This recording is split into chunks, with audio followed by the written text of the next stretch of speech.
श्री राधे राधे दोस्तों, एक और कहानी लेकर के आई हूँ। श्री कृष्ण और भक्त की कहानी। एक बार एक सेठ बहुत ही कंजूस था, लेकिन श्री कृष्ण का अनन्य भक्त था।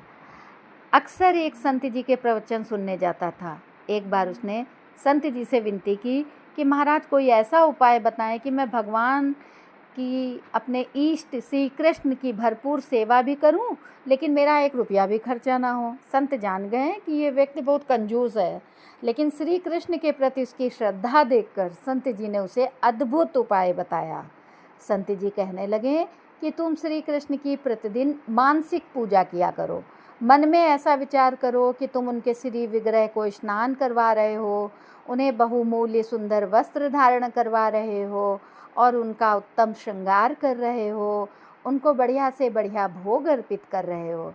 इस विधि में तुम्हारा एक भी पैसा खर्चा नहीं होगा और तुमको अपने आराध्य की भक्ति और सेवा दोनों का आनंद आएगा।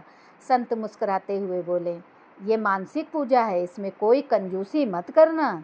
अब संत की बात मानकर सेठ जी ने श्री कृष्ण की मानसिक पूजा आरंभ कर दी। अब उनका नियम बन गया था। वो स्नान के पश्चात भाव से श्री कृष्ण के विग्रह को स्नान करवाते, वस्त्र धारण करवाते और दूध में शक्कर डालकर उनको भोग लगाते। अपनी मानसिक पूजा के इस नियम को करते हुए उन्हें कई वर्ष बीत गए। अब तो सेठ को कई बार अनुभूति होती कि जैसे श्री कृष्ण स्वयं उनका भोग ग्रहण करते हैं। एक बार सेठ जी जब श्री कृष्ण की मानसिक पूजा के दौरान स्नान करवाने और श्रृंगार करने के पश्चात जैसे ही भोग के दूध में शक्कर डाल रहे थे, तो उन्होंने 1 चम्मच की जगह 2 चम्मच शक्कर डाल दी। अब कंजूस सेठ के मन में विचार आया कि 1 चम्मच शक्कर निकाल लेता हूँ, किसी और काम आएगी।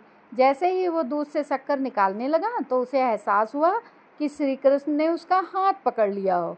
भगवान कहने लगे, रहने दे, ज़्यादा शक्कर तुमने तो मेरी पूजा में 1 पैसा भी खर्चा नहीं किया। अब मानसिक पूजा में भी तुम्हारी कंजूसी की आदत जाती नहीं है। भगवान का स्पर्श पाकर सेठ कृतार्थ हो गया था। प्रभु के स्पर्श का एहसास उसके लिए अकल्पनीय था। उसके नेत्रों से आंसू बहने लगे। उसने अपनी मानसिक पूजा के बल पर ही भगवान के दर्शन पा लिए। इसीलिए कहते हैं कि भगवान तो भाव के भूखे होते हैं। उन्हें दिखावा नहीं पसंद, उन्हें पाखंड नहीं पसंद, उन्हें तो एक भाव पसंद है। इसलिए श्रद्धा और भाव से भगवान की पूजा करें। आपको ये कथा कैसी लगी हमें कमेंट करके अवश्य बताएं और मेरे चैनल को सब्सक्राइब अवश्य करें। धन्यवाद दोस्तों।